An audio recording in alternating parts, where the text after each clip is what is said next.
Hey everyone, welcome to Show and Tell with Shell. I'm Shell, and have I got an exciting show for you today? Coming up, my special guest who is standing by has been in the film and television industry for many years and is the director of Asbury Shorts USA. So stay tuned.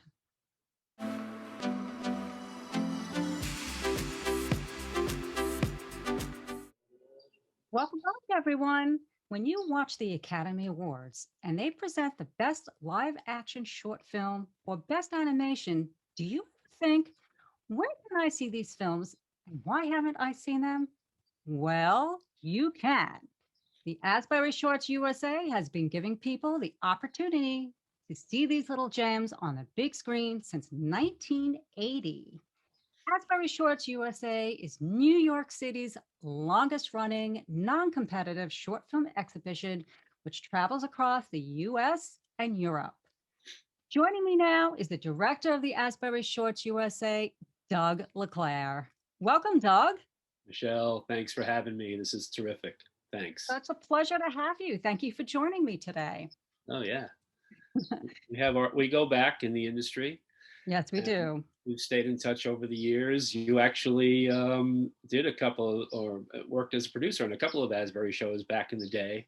Yes, and we'll get to that later. Yeah, so it's great to be here. Thanks for asking me to be a guest. Wonderful to have you, and thank you for joining me again. So, Doug, you've worked as a line producer and production supervisor for national television commercials, independently produced feature films, and major network promos in the New York metro area for 35 years. Not only have you produced television advertising and web content campaigns for Lifetime TV, WeTV, Comedy Central, MTV, Spike and Oxygen Networks, but you also produced for CBS, NBC, ABC, and PBS.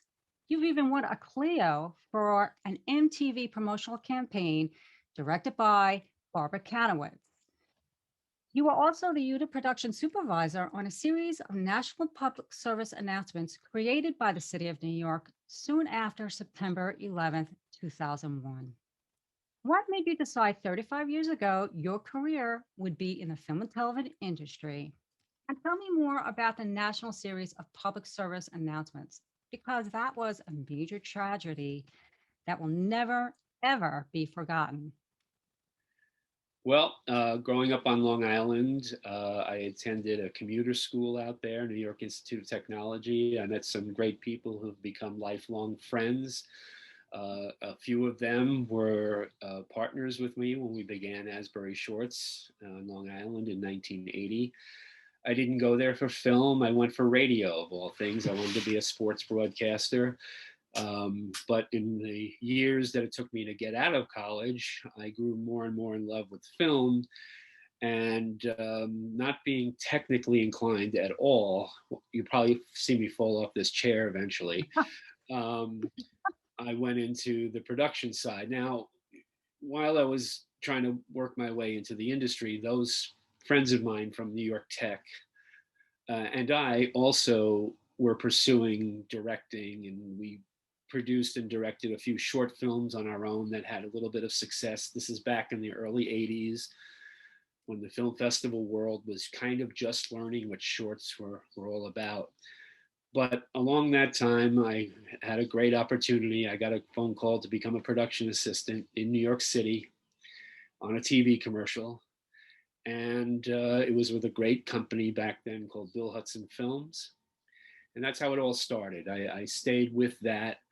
The directing dream sort of faded away over time because things happened like marriage and kids, and that costs money. But the production world was really cool. Welcomed me. It's an incredible industry. I was very lucky in the 80s, mid 80s, towards the end, early 90s, to work as a production manager with a lot of Los Angeles companies that came to New York to shoot. I was hired, as you said, as the production supervisor. And really, even with some of the greatest film schools in the world here in the United States, the best place to learn is on set.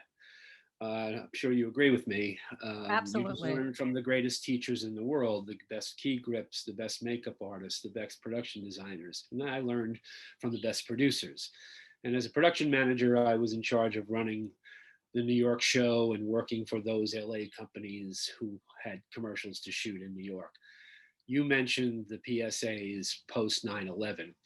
I had a very long, very luckily, if that's a word, I was graciously working for a very important company out of Los Angeles called Pitka. The director was Joe Pitka. Was with them for 19 years as their New York production manager, production supervisor.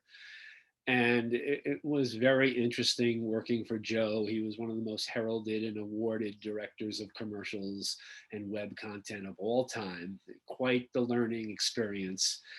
And he was called upon by then Mayor Giuliani to create or work with the city to create these public service announcements to get people around the world to think about coming back to New York post 9/11. Because if you remember, after the terrorist attacks, New York became a ghost town. It was a really tough place to live. It was a tough place to work. And nobody was coming. Nobody wanted to be there. Everybody thought another attack was going to come. These PSAs featured many big time celebrities, everybody from Kevin Bacon to Henry Kissinger. And it was just an amazing time for 3-4 weeks. We shot Woody Allen ice skating at Rockefeller Center, Henry Kissinger sliding into home base at Yankee Stadium using a body double, of course. And they seemed to really help out. It was a great project. Everybody worked pretty much for free. And it's one of the highlights of my career, I would have to say. So they were terrific spots to work on. That's wonderful. It really is. So, Doug, Asbury Shorts has come a long way and progressed so much over the years. This year marks the 40th anniversary of the Asbury Short Film Concert.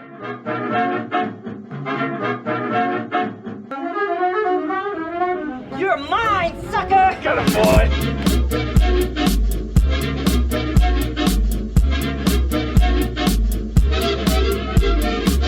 I feel like red. Oh my god! I would love that.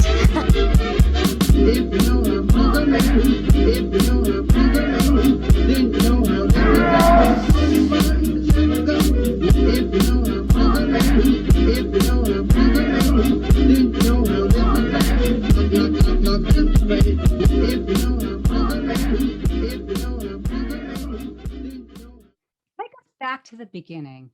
Asbury Shorts USA come about. I don't know if you read in the news. I was only 4 when it started. I was this miracle kid. No, I'm kidding. But Funny. yeah, 40 years, pretty amazing. It started out as an event that we considered a film festival because that's what was out in the world, film festivals. And we were influenced by our film teacher, instructor, Manfred Kirschheimer at New York Institute of Technology, who would take the student films at the end of every semester and show them to the families, the students, this faculty. And we saw that, and when we finally were ejected from New York Tech, is the way I call it, we thought, you know what? Nobody is seeing student films publicly on Long Island. Nobody is seeing short films of any kind actually live. And where's the nearest film festival? The New York Film Festival, right? So here we are in Westbury. And we started as a party once a year in a little church basement in Carl Place, Long Island. And we picked some films from New York Tech. We went out and asked for a few from Adelphi or Hofstra. And we created this evening, and we were stunned that 250 people came in this basement. And we projected the films on 16 millimeter. It was a great crew. It was just a fun night. And that was it. I was hooked. I decided that I wanted to do that every year while trying to make it in the business in New York. And that's what we did. We created this Asbury Film Festival, which was named after the street that I grew up on Long Island. I do want to mention I was born in Brooklyn, lived in the city till the second grade, so I'm a proud Brooklynite as well. I've been here 37 years now. No, Westbury is my heart. It's my heart. Anyway, so every year we did this party for 3 or 4 years where we showed these student films from all over the island. People kept coming back. And then we just decided one year we wanted to blow it up a little bit. And we started with some local celebrity hosts. I remember Ray White from WLIR-FM, who just passed away earlier this year. He was one of our first celeb hosts. Ken Dasha was working at WNEW-FM at the time. He came out to be a guest host. And we did that till 1986, still on Long Island, still working in the business in New York City. And we just felt that it was growing. We started to show more globally honored, independently produced shorts as opposed to student films. So it became kind of a yearly thing. And eventually we moved to Manhattan with the show and had a nice run at FIT for 9 years. And the celebrity guest host things exploded. I remember Bob Balaban, Harvey Keitel, Peter Gallagher, Aidan Quinn, terrific response from these celebrities who happen to live around New York, and they supported our mission, what we do, which is basically the same today. We want to bring award-winning short films to audiences that don't normally see them. They don't seek them out on YouTube or Vimeo or wherever, short of the week. They don't attend film festivals regularly. That's most of the population, by the way.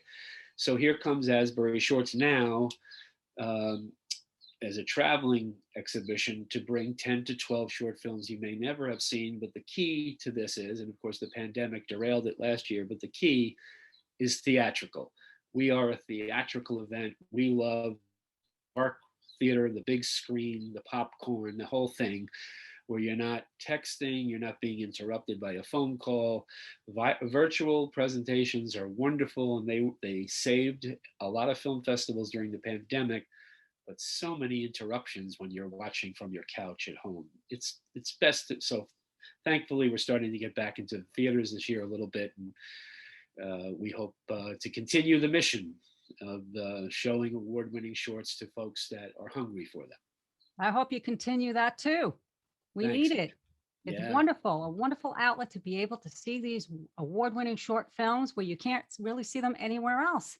Make Thanks no to you and your mistake, every crew. film festival in the world now over the past 20 to 25 years has their own short film programs. There's Yes. no doubt about that. And they're Yes. wonderful. They're really wonderful. Yes, they are. But the thing is that the film festivals have their audiences. And most of the time, it's attending filmmakers, the crew of the films, local press, longtime members of the organization that creates the film festival and produces it in their area. What we do without awards, and they've called us like the classic rock station of film shows, is try to combine 10 to 12 from different years that you may not have seen. The Oscar winner of 2001, the Sundance Best of Show from 2008, last year's Spirit Award winner, all in one night, so that it's a real eclectic presentation giving you an overview of what's been going on in the short film world. You're going to see some great short films at film festivals. We kind of condense it into a one night here, one night there, off, and I'm not giving it enough off-Broadway type entertainment. That we're different from a film festival. There's no panels. We have a saying that many film festival folks don't like. We'd rather have malaria than do a Q&A, but that's just us. It's a night out, act one, act two, guest host, sometimes live music. And it's sustained us. Here we are, the little engine that could really. So way back in the beginning, circa 1980, when Asbury Shorts USA was born and known as the Asbury Short Film Festival, it had several co-founders, and it still does, along with you. Your co-founders to this day, from time to time, work on the Asbury Shorts USA. Tell me a little Absolutely. about them, and what are they up to now? Yeah, and I go back to that statement I made about the New York Institute of Technology in Old Westbury and how a family grew out of that.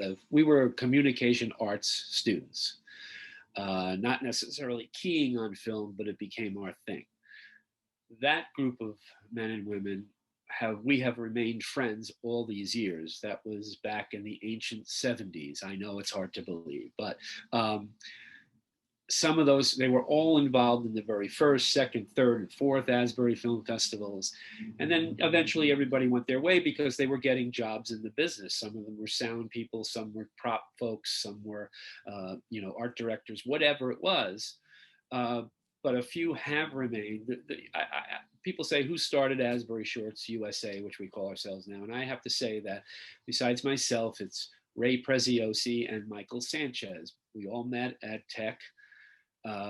Ray has gone on to a very nice cinematography career, and Mike Sanchez is a union. He works in the union sound department of top streaming shows. He's actually on the Ray Donovan movie right now that's being shot. But it was one of those things that it took a village to do, of volunteers loaning their time, loving that audience response after every film that they weren't expecting, and with me on my knees begging them to come back for another year, it kind of worked out. And the family stays together no matter where we go with the show. Sometimes I go and do the show as the director of the show in another state or another city, and I don't see them anymore, and I'll work with the projectionist from that theater or the tech director. But if we're doing a local thing like our annual Manhattan flagship show, some of those folks come back and work on the show. And it's always great just to see everybody, and the fact that they have remained all these years and that we've been able to do it all these years still blows my mind, if I can use a 60s term. So, New York Tech, Long Island, Old Westbury was a huge influence. A great bunch of people helped make this the show where it is today, which is, we're grassroots. There's no doubt about it. We don't have a major corporate sponsor that travels with us. Everywhere we go, we have to make that particular show work. And before the pandemic, I'm happy to say, in 2019, we did 25 shows nationally, which is the most in our history. Last year, we lost 20 shows, but I'm not going to complain because you and I are still here and healthy. So that's most important. Health, Yeah, our exactly. health is most important, but you're getting right back at it. I mean, you have a lot of shows coming up, which we'll get to in a moment. Yeah. No, it's cool. It was a challenge, but I think it's good to see that Broadway is coming back. I think that Broadway, whether you're a fan of live theater or Broadway in New York or whatever, it's kind of a really cool national barometer in my mind, that will jumpstart a lot of entertainment, theatrical events to come back, I think. I think there will still be events and productions that will remain virtual. They like that. It's good to do like this. But in my mind, especially for film, there's nothing like seeing a production in a theater with a live audience, with applause and laughter, and sometimes shouts and screams. Absolutely. It's just really cool. But we suffered through it, and it's not dead. The pandemic is ongoing. We're just being smart about it, I think. And we just have to be really careful how things are produced and presented. But I think folks who run theaters, whether it's Broadway or the Met or the Opera or traveling theater companies, I think are really smart people. And if anybody can make it work and be safety conscious and successful, I think it's them. Producers are pretty amazing people. Yes, they are. And I've worked with plenty of them, including you. Oh, thanks. Yeah, we had fun.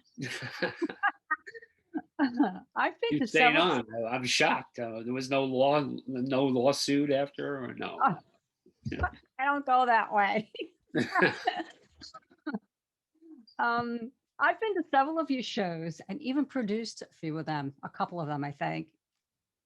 But for those who haven't been to Asbury Shorts USA, they haven't been to one of your shows yet, they're in for a real treat. Can you tell my viewers what a fun-filled, exciting evening they can look forward to? And do the shows vary a little bit? So if they wanted to come back and see another show, would it be a little bit different? Yeah, it's a great question. The reason, well, first of all, we changed the name some years back because we took a look at what we were doing, and it was a fast-paced, non-traditional, as I've said, film festival type event, um, and without a lot of speeches and very eclectic. And so we decided that we had been employing live musicians to open the show in a lot of different locations, especially our Manhattan show. So we came up with the Asbury Short Film Concert, I don't know, around 2003 or 4. And it stuck. A lot of theater owners that were booking us across the country kind of liked it. And some were, what does that mean exactly? Are you a live music event? And no, we're not, but we're a concert of short films. So the short films are kind of the music that we present. These filmmakers that we have in our show are the conductors of that music. And since there's no awards and it moves swiftly, it's sort of like going to a concert. So you may come to an Asbury evening in a particular city or place, and while you're taking your seat and reading your playbill, we might have a jazz quartet playing some instrumentals on stage to entertain you while we count down for the beginning of the show. Sometimes that happens. I think it's all about entertaining the audience so they'll come back. That's our goal. And so we will present the show in 2 acts, and we'll start the evening usually with a short comedy to warm the audience up, an award-winning comedy or one that has worked well for us in the past. And then after that, we introduce our guest host, and it could be anybody from recently the Olympia Dukakis passed, but she was one of our greatest hosts of all time. She was terrific.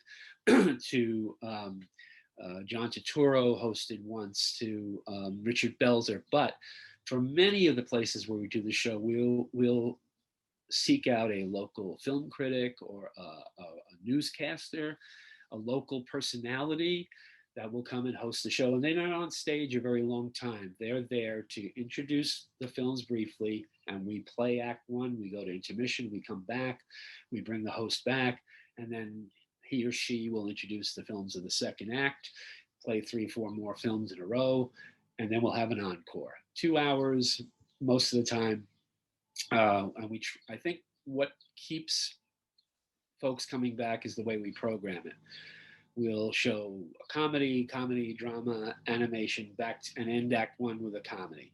We'll come back, we might have a drama open act 2, and then more comedy and animation, and we always end with a major award-winning, lighthearted comedy or lighthearted drama. And it's 10 to 12 shorts. Lightly, we try to stay away from the dark, violent stuff, and kudos to everybody that works in the experimental film world. It's more, like I said earlier, more of an off Broadway type event, and entertainment is our first priority. So we don't get into the experimental world a lot. It depends.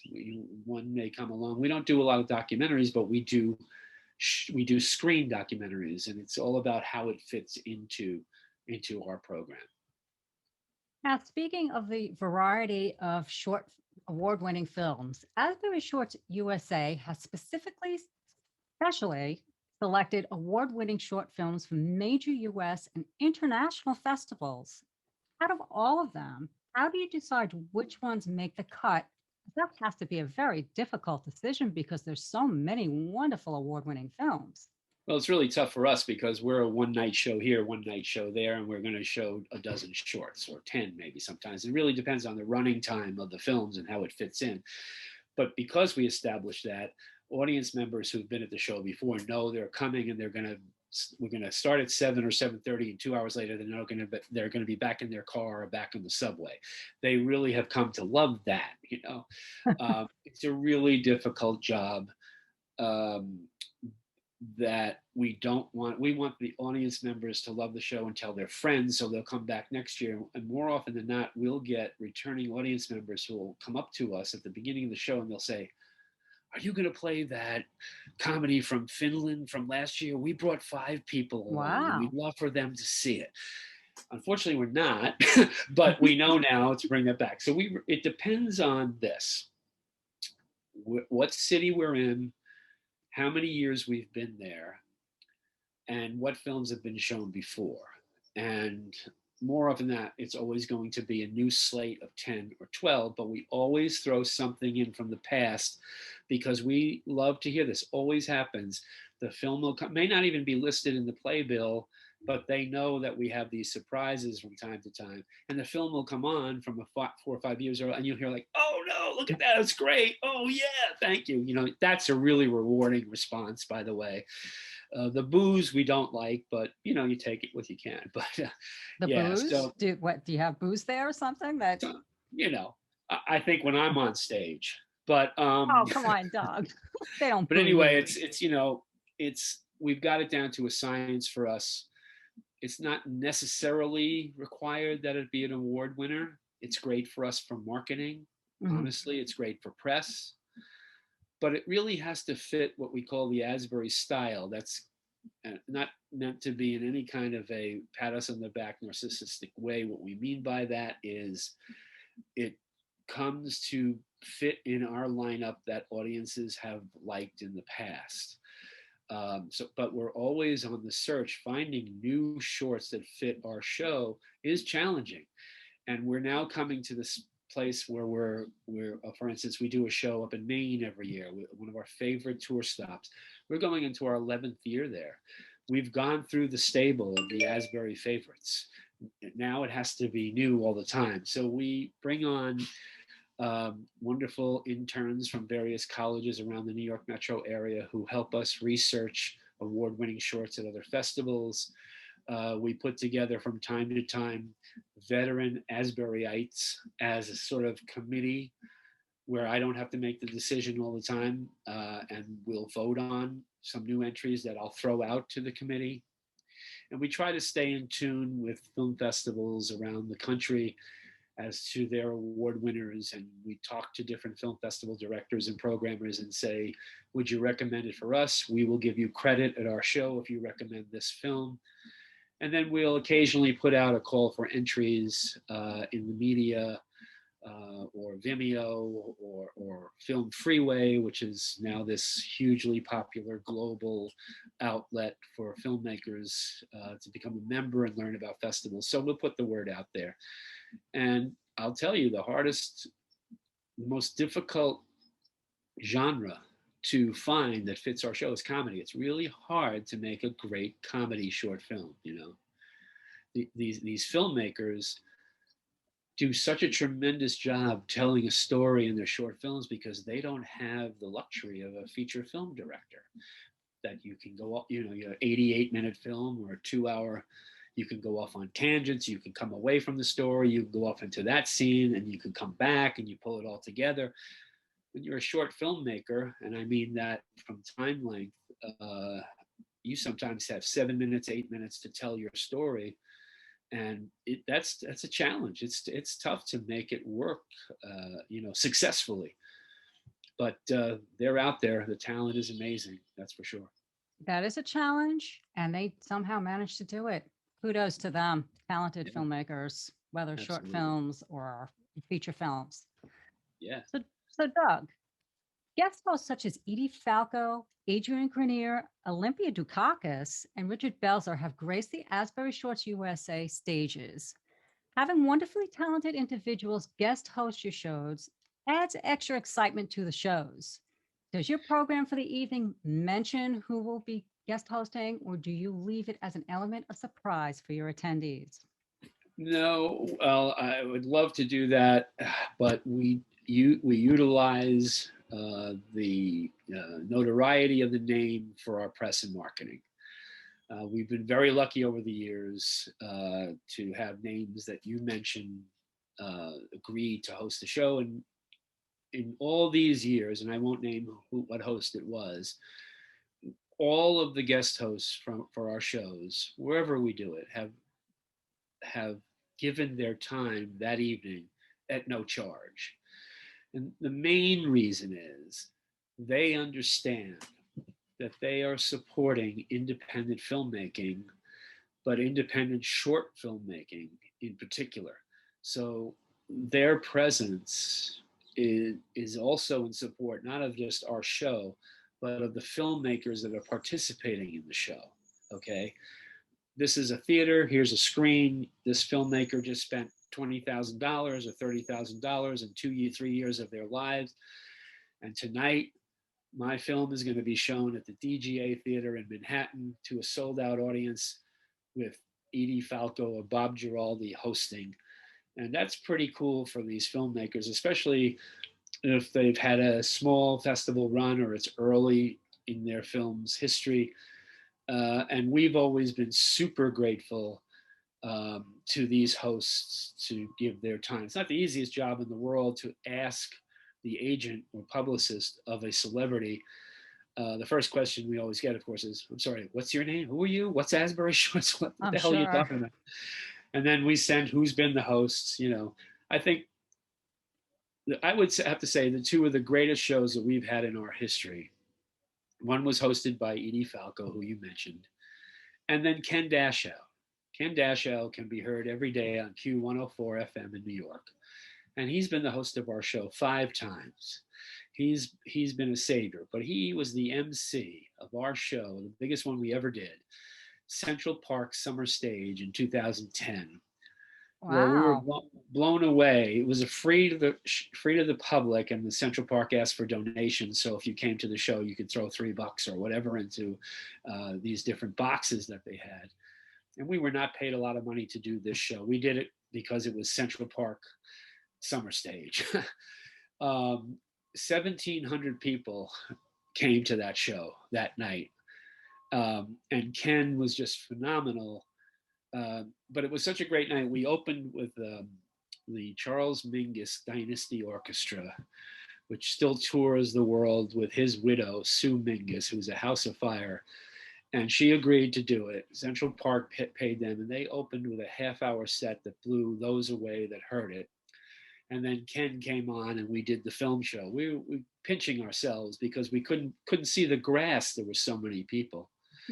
It was a tremendous experience. It was a really stressful one because it was raining up till 3:00 that day, and the show was rain or shine. But somehow the short film gods smiled down upon us, and the rain went away and the sun broke out, and we had a great night. So that it all worked out. That's amazing.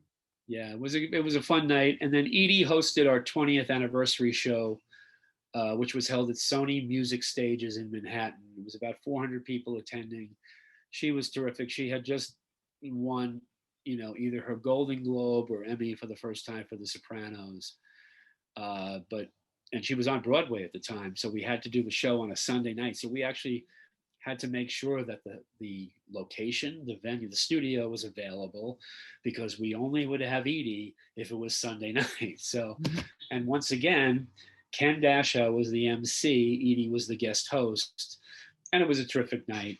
She did a great job, and it was good to see her again. I had actually worked on a short commercial spoof with her in 1986, which her assistant asked me not to play that night, but we did. Oh. Oh, what happened? And Edie, I remember Edie coming back in Act 2, coming back to the podium. This is a sound stage, so the tech booth's in the back, open air. We're all right there, way in the back, 400 people.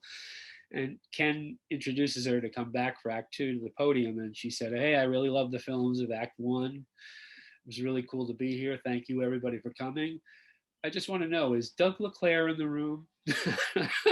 And she just pointed her finger in the back, but it was all cool at the end. That is because awesome. It worked out well. So that was cool. That is wonderful. Well, So now, Doug, now that places are opening up more and larger capacity, they're having with larger capacities. Does the Asbury Shorts USA have a schedule for this year? And if so, where can folks get more information and purchase tickets for upcoming shows? okay, it's a great question because it's slowly sliding back into place. Yeah, we have returning clients, theaters, outdoor shows. Right now, and if I don't know if you want to put this in the credit, the best way is to use my email address, which I use for Asbury Shorts, which is dleclaire54 at Gmail, because we are using most of June to revamp our website for the first time in 15 years. So by the end of June, we'll have all the shows that are happening from like, it's really revving up in mid-August to almost December 1st. We'll have a slew of shows that will be listed on the website. We are doing a show at one of our favorite theaters in Tenafly, New Jersey, on June 22nd, the JCC of the Palisades. They're going to do both a in-person, socially distant seating show, in their theater. Plus, at the same time, it's going to go out virtually. So if you're interested in that's the Kaplan JCC of the Palisades, Tenafly, New Jersey. It's our 8th year there. It's one of those shows where we have to really put together a lineup of shorts that have not been shown there before, but they've embraced this 40th anniversary theme. So we'll bring back a couple of films for that show, June 22nd in Tenafly. And then when we get that website back up and running, we'll put it out to the world. Wonderful, wonderful. Well, I'm Doug, excited about one. I'll tell you one if we still have time here. I'm excited Yes, we do. about. We did a drive-in show last year because everybody did drive-in shows. Most of them were pop-up drive-in shows, meaning somewhere in a park or a parking lot. still exciting. Right, and fun night, challenging, a lot of work. But there's a drive-in in upstate New York, in Greenville, New York, appropriately called the Greenville Drive-In. Hard work on that. But we are fans of that drive-in. It's in Greene County, and we'll be there on August 26th for our 4th year in a real honest-to-goodness drive-in. Now, the Greenville Drive-In does really cool stuff. They have a food truck, they have live music, they have an outdoor bar, and we really enjoy doing the show there. Except the first year, we discovered something that we were not expecting at our first time ever to drive in. This is way before the pandemic, so we were invited by the owners. They're great people. And we're ready to go. We had rehearsal, cars are coming in. We had a nice turnout for our first year. No one ever heard of us up there, and so we didn't expect anybody, but we had a nice turnout. So the show starts. I had a microphone in the tech booth. Welcome, welcome, welcome. Here we go, blah, blah, blah. Film plays. What are we used to from doing the show prior to that for about 34 years? Lots of applause. Yay, yay, yay. Film ends. We don't hear anything. Why? Because everybody's in their cars. And I'm like there with the microphone in the tech booth, and I'm going, oh, that's strange. So Dwight Grimm, who runs the Greenville Drive, goes, Doug, tell them to flash their lights and honk their horns. And so that's what we did for the rest of the night. That's so cool. It was cool. I love It was it. a fun experience. I love it. So we'll be at the Greenville Drive-In on August 26th. Oh, yes, I would love to go to that one. I love drive-ins. And this would probably even top off the regular typical drive-in experience. It's pretty cool up there. It's up there, but we'll talk about that. Well, So- do you know there's a drive-in movie theater a little bit closer in Warwick, New York, which is Yes, by Greenwood yes. Lake? You should Yes, try it's that one. It's a little closer. really cool people running that one. Our problem is a geographical challenges when you have a relationship with a certain theater or Okay. a venue. Okay. Sometimes we're contracted where we can't do the show so close, to where we already have a relationship. Understandable. Yeah. So we do a lot of shows in Florida, and that's become an issue where you have in the contract, there's a mileage factor clause where you do the show. We do the show in Vero Beach. We do the show in Punta Gorda on the other coast, but we also do the show in Daytona Beach every year. And the Vero Beach contract has it where you can't do the show within an 80-mile radius for 2 months, once before and one after. I understand it.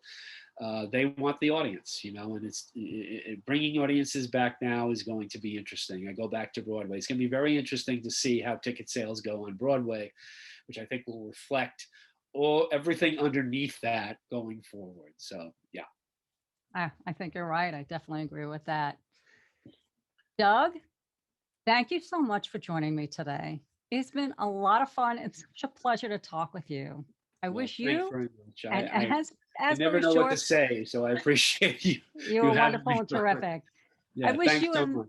Oh, you're welcome. My pleasure. I wish you and Asbury Shorts USA much continued success, and I look forward to attending some more upcoming shows. You'll be there. We'll make sure of it. And good I will. luck with this show. Thank you. Everybody out there, if you happen to see this, Michelle's shows are terrific, and you should watch past ones and the upcoming ones. So, and I was not paid to say that. I'm telling you. All right. Make me sound Be cheap. well, everybody. Thanks. Thank you, Doug. Bye I'll bye. I'll be in touch. All right. Take care, Michelle. Thanks very much. Bye. And that's a wrap, my friends. I hope you enjoyed my interview with the creative and talented director of the Asbury Shorts USA, Doug LeClaire. Thanks for watching and see you soon.